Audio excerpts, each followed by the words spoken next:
ఎప్పటికప్పుడు తాజా వార్తలను అందిస్తున్న ఏపీ పవర్ న్యూస్ కు స్వాగతం.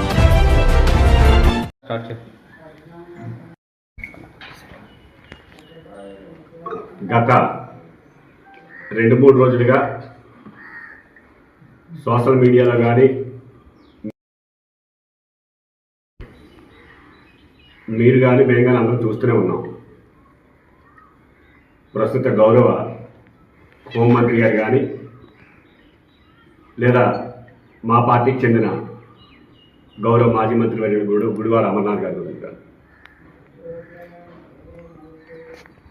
ఇందులో మేము ఇప్పుడు అడగదలుచుకుంది ఏంటంటే, మొన్న గత బుధవారం అనుకుంటా మీరు మెగా డిఎస్సి అని చెప్పి 16,000 ఉద్యోగాలు మేము ఇచ్చామని చెప్పి దీని మీద మీరు చెప్పుకున్నప్పుడు దానిలో ఉన్న అవకతవకలు కానీ దానిలో ఉన్న లోటుపాట్లు కానీ లేదా ఆ ర్యాంకింగ్ గురించి కానీ ఇవన్నీ కూడా గౌరవ మాజీ ముఖ్యమంత్రి వర్యులు జగన్మోహన్ రెడ్డి గారి ప్రెస్ మీట్లో ఆధారాలతో సహా క్లియర్గా జరిగిన అవకతవకల్ని వీటన్నింటి గురించి కూడా సుదీర్ఘంగా ఆధారాలతో సహా ప్రస్తావించారు. ప్రభుత్వంలో ఉన్న పెద్దలు కానీ ప్రభుత్వంలో ఉన్న మిగతా నాయకులు కానీ స్పందించకపోగా దాని గురించి ఆన్సర్ కూడా ఎవరు ఇవ్వలేదు.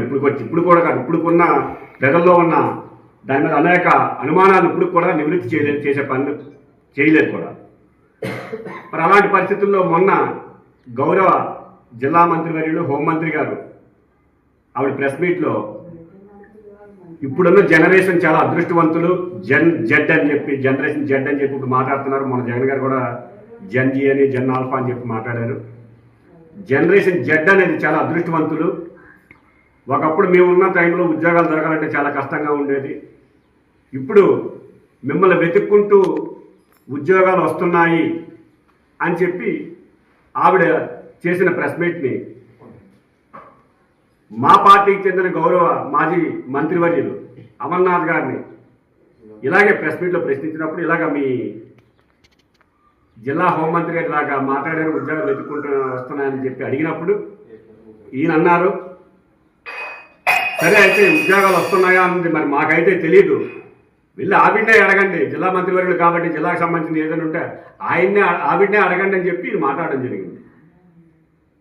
దానికి సంబంధించి ఆవిడ రీసెంట్గా ఒక ప్రెస్ మీట్లో ఆవిడ ఏం మాట్లాడుతుందో ఒకసారి మీరే వినండి. అసలు అమర్నాథ్ అనితపై ఈ స్థాయిలో ఎందుకు ఫైర్ అయ్యారు? అనిత ఏమన్నారే కూర్చుందాం. అలాంటి అంటారు, ఇవంటారు, అవినీతి అంటారు, నీ ఇష్టం ఎక్కడైనా చెప్పుకోండి. మొన్న పేర్లు ఎందుకులేండి, మొన్న ఎవడో మాట్లాడుతున్నాం ఏంటి మైక్రోపేట అనిత వాళ్ళ ఇంటికి వెళ్తే ముఖ్యమంత్రి ఇంటికి వెళ్తే ఏంటి 15 లక్షల ఉద్యోగాలు అంటే గుడ్డు పగలు కొట్టడం కూడా మాకు వచ్చు, గుడ్లు పగలు కొట్టడం అన్నీ కూడా మాకు వచ్చు. నేను మాట్లాడుకోవాలి, నేను ఒకటే చెప్తున్నా, మంచి చేస్తున్నాం. ఇండస్ట్రియల్ మినిస్టర్గా 2.5 సంవత్సరాలు ఇండస్ట్రియల్ మినిస్టర్ ఉన్నాడు ఆయన. ఇండస్ట్రియల్ మినిస్టర్గా పకోడీ బజ్జీ కొట్లు లేకపోతే ఇంకోటి ఏంటి ఆ రోజు ఏదో చేసి సమోసాల కొట్లు ఏదో చేశారు మా వాళ్ళు చెప్తారు మంచిగా. ఆ పానీపూరి బళ్ళు అవి కాదు నేను తీసుకొచ్చినవి, నేను వాటిని తక్కువ చేసి మాట్లాడట్లే. ఏఎంఎన్ఎస్ అక్కడికి వెళ్ళి అందులో ఉన్న వాటన్నిటి చదవడానికి నీకు గంట పట్టింది. మేకప్ మంత్రి చూసా నేను దాని వరకు అది మీరు అయిపోయిన తర్వాత అడగదు. ఇప్పుడు చూశారు కదా ఆవిడ మాట్లాడే విధానం అన్నది. సుమారు 6 దశాబ్దాలుగా ఈ ఉత్తరాంధ్ర ప్రాంతంలో రాజకీయంగా ఎంతో ఉన్నతమైన ఫ్యామిలీ, ఎంతో ప్రజాదరణ కలిగినటువంటి ఫ్యామిలీ ఆ కుటుంబం. 1978లో మేము పుట్టలేదు ఆ రోజు.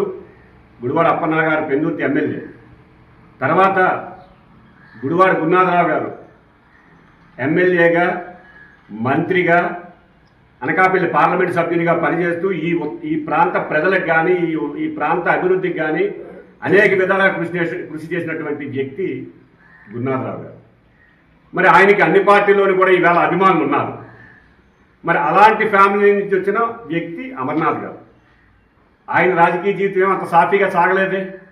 ఆయన కూడా అనేక కష్టాలు పడ్డారు. ఆయన కూడా ఈ జిల్లాలో అనేక ఒడిదుడుకులు చూశారు. చూసిన తర్వాత మనందరం చూసాం 2014లో అనకాపల్లి పార్లమెంట్ సభ్యులుగా పోటీ చేశారు. పోటీ చేసి ఓటమి పాలు చెందారు. అతి చిన్న వయసులో పోటీ చేసి ఓటమి పాలు చెందినప్పటికీ ఎక్కడా నిరాశ చెందకుండా ఈ జిల్లా అభివృద్ధి ధ్యేయంగా ఈ జిల్లాలో ఉన్న సమస్యల్ని ప్రభుత్వానికి ఎత్తి చూపాలని చెప్పి ఆవేళ ప్రతిపక్ష పాత్ర పోషిస్తూ మనం పానీపూరీలు పకోడీ బళ్ళు అంటే ఈ పానీపూరీలు పకోడీలు మరి ఆవిడకి తక్కువగా కనిపించవచ్చు, కానీ ఈవేళ దేన్ని మనం తక్కువగా చూడాల్సిన పని లేదండి. ఎవరి వృత్తి వాళ్ళ గొప్ప. సరే, ఆయన చేసిన అభివృద్ధి మన కళ్ళకు కనిపిస్తున్నాయి. ఈవేళ చూడండి, ఇన్ఫోసిస్ కానీ ఇనార్బిట్ మాల్ మరి ఎంతో మరి ప్రతిష్టాత్మకంగా తీసుకున్న ఇనార్బిట్ మాల్ ఇన్ని సంవత్సరాలకు మనకు ఒక మాల్ సరైన మాల్ లేదు. సీఎంఆర్ సెంటర్ తప్ప మన వైజాగ్ ఇవాళ ఇనార్బిట్ మాల్ వచ్చింది.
మనం కూర్చోండి, ఇది ఆపరేషన్ ఎందుకుండే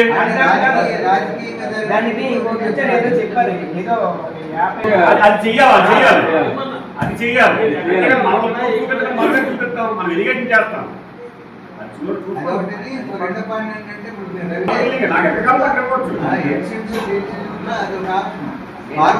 కూడా ఇచ్చేసారు.